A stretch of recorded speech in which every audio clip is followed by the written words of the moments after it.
Tonight, find out what students are getting so dramatic about. Plus, we'll redefine the word disability for many. Stay tuned. TrojanVision Nightly News starts now. From the high-definition digital production center on the Troy campus, with news from Troy University locations around the world, this is TrojanVision Nightly News. Hello and welcome to TrojanVision Nightly News for July 9th, 2013. I'm Judson Garner. Thanks for joining us this evening. The Troy University Theater and Dance Department is in its first week of their summer spotlight camps for area children. And as Felicia Payne shows us, the first week focuses on teaching some fancy footwork. 1 month, 4 different camps, all focusing on different fields of drama and dance. The College of Communication and Fine Arts and the Department of Theater and Dance at Troy University is hosting the Summer Spotlight programs for children of all ages to learn about different aspects of the arts. Summer Spotlight is a summer program that takes place every July, and it's sponsored by the Department of Theater and Dance, and it is a chance for students K through 12 and entering college freshmen to experiment and learn and develop their skills in theater and dance. The 4 camps range from a spotlight on dance to spotlight on creative drama and even a performance and technical theater intensive camps for high school and college participants. And students of all ages are welcome to come to the different camps starting as young as age 4. The creative drama camp is ages 4 through 13. The spotlight on dance camp is ages 8 to 12. And the performance and technical theater intensives are ages 14 and up.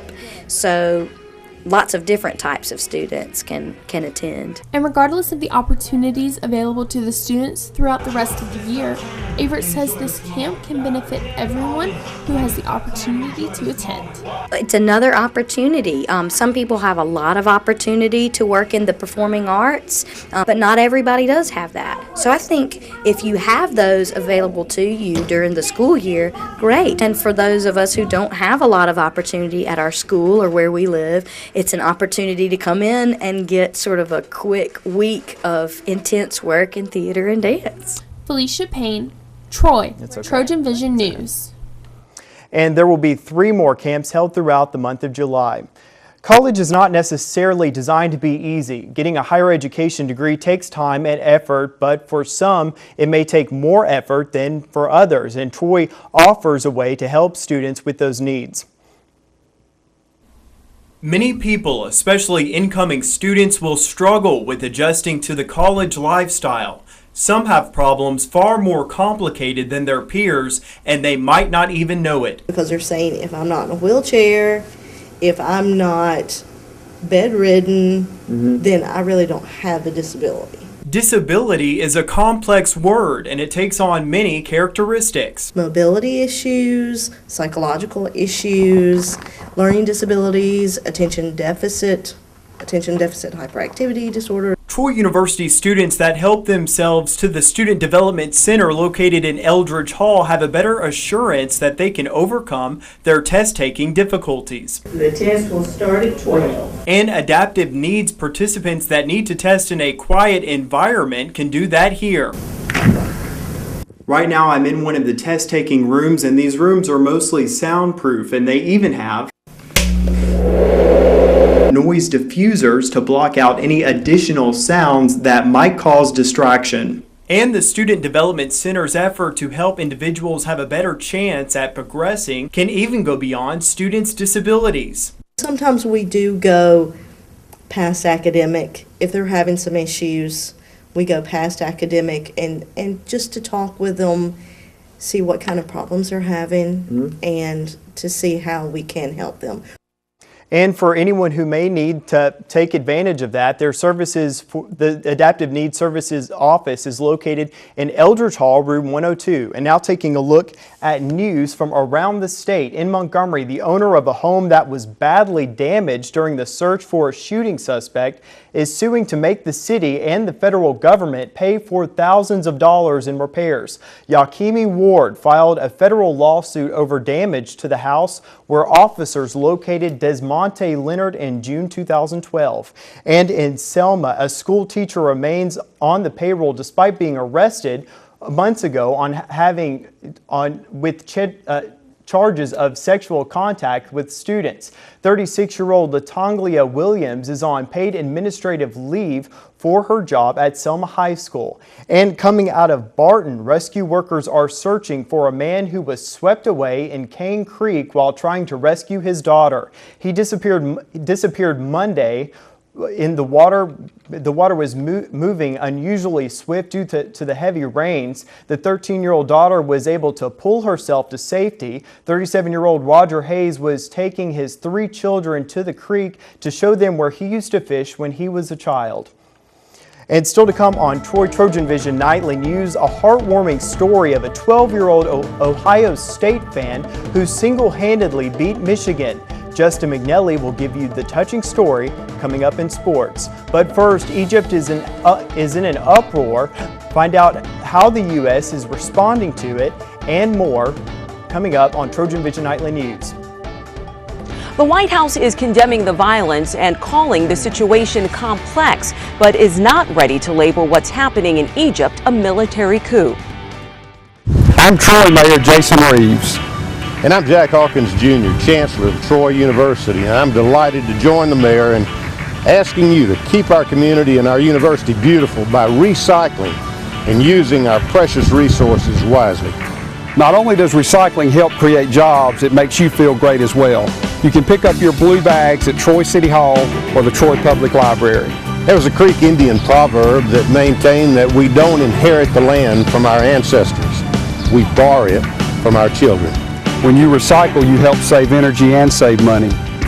Together, we can keep Troy beautiful to live, work, and study for generations to come. When a disaster strikes, time is a killer. The UN Central Emergency Response Fund jumpstarts relief efforts, which saves lives. Help us help in time. Donate now at rapiddisasterrelief.org. From the high-definition digital production studios of Troy University, you're watching the award-winning TrojanVision Nightly News. Egypt's Muslim Brotherhood has called for another day of protest demanding the reinstatement of ousted President Mohamed Morsi. In the week following his removal, clashes between the military and Morsi supporters have left more than 50 people dead. Danielle Nottingham has the latest from the White House.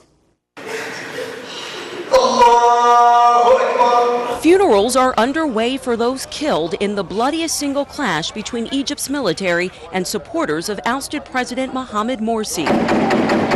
Protesters and soldiers dispute who fired first at a demonstration outside the barracks of the Republican Guard in Cairo, where Morsi supporters believe he is being held. The clash left more than 50 people dead. The injured were rushed to this Cairo hospital. This man, who was shot through the arm, says there were women and children in the crowd, people falling down in the streets, and no one to help them. The White House is condemning the violence and calling the situation complex, but is not ready to label what's happening in Egypt a military coup.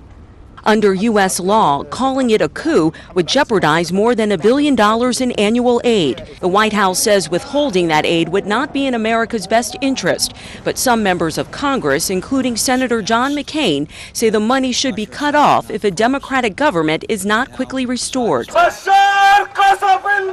Protesters were back at the barracks today, again demanding Morsi be reinstated. The head of the Muslim Brotherhood says the group will not negotiate with new interim leaders and has rejected the temporary president's timetable for new elections. Danielle Nottingham, CBS News, the White House. The White House is considering a major change in its commitment in Afghanistan. President Obama planned to have most troops home by the end of 2014 and to leave a small force behind. But recent disagreements with Afghanistan's president are raising the possibility that withdrawal could happen faster and no U.S. troops will stay. Danielle Nottingham has more on this story from the White House. The White House is considering how many U.S. troops, if any, will stay in Afghanistan after 2014. It's called the zero option, and it's getting more weight as President Obama and U.S. military leaders struggle to negotiate with Afghan President Hamid Karzai. I wouldn't say that we're frustrated. We continue to work through issues. We realize that there are going to be points of contention. from time to time. The plan was to cut roughly half of the more than 60,000 U.S. troops in Afghanistan earlier next year, then end U.S. military involvement by December 2014, with a long-term security deal in place that would leave a small force behind. White House officials say President Obama has not spoken with the Afghan president since a video conference between the two leaders went badly, with Karzai accusing the U.S. of trying to negotiate a separate peace deal with the Taliban. We've had disagreements in the past, and we'll have them in the future, there's no question. But the core agreement here is on a future in Afghanistan that is stable and democratic and secure. Republican leaders, often critical of President Obama's handling of the war, seem willing to hear all options. I look forward to working with the administration on any ideas they would have to help stabilize what we see in Afghanistan today. Both White House and Pentagon officials say there is plenty of time to make a decision about drawing down U.S. forces. Danielle Nottingham, CBS News, the White House. The three Cleveland women held captive in a home for a decade are saying thank you to the public for the outpouring of support they received. The women broke their silence for the first time since escaping from the home of Ariel Castro on May 6th. Wendy Gillette has more from New York. Amanda Berry, Michelle Knight, and Gina DeJesus have a message for the public. Thank you for the support. The three women released a video early Tuesday looking healthy and expressing hope about the future. I'm getting stronger each day, and having my privacy has helped immensely. I ask that everyone continues to respect our privacy and give us time to have a normal life. The last time we heard Berry's voice was in May, after she escaped from the home of Ariel Castro. He allegedly held the three women in captivity for almost a decade. Help me, I'm Amanda Berry. Castro, a 52-year-old former bus driver, is accused of repeatedly abusing the women. He fathered a 6-year-old daughter with Berry, and he allegedly raped Michelle Knight repeatedly and beat her to intentionally cause a miscarriage. But Knight says she won't be consumed by hatred. I may have been through hell and back, but I am strong enough to walk through hell with a smile on my face. DeJesus appeared in the video alongside her parents, who thanked the community for their support. They know who they are. Awesome. The women also acknowledged the Cleveland Courage Fund, which has raised more than $1 million to help them build a new future. I'm looking forward to my brand new life. There was no mention of Castro in the video. He has pleaded not guilty to 329 charges related to the kidnappings. Wendy Gillette for CBS News. And now Justin McNally joins us for a look at sports. So Justin, the Trojan women's basketball team just welcomed a couple new coaches. That's right. They hired on 2 more coaches to finish up their coaching staff for the upcoming season. I'll let you know who those 2 people are coming up in sports. The women's basketball team completed their coaching staff for the 2013-2014 season. Head coach Shanda Rigby announced the additions of Courtney Simmons and Mike Ryan to the Trojan family. Both will serve as assistant coaches, and Simmons will also assume the role of recruiting coordinator. Simmons comes to Troy after spending 1 season at Louisiana Tech.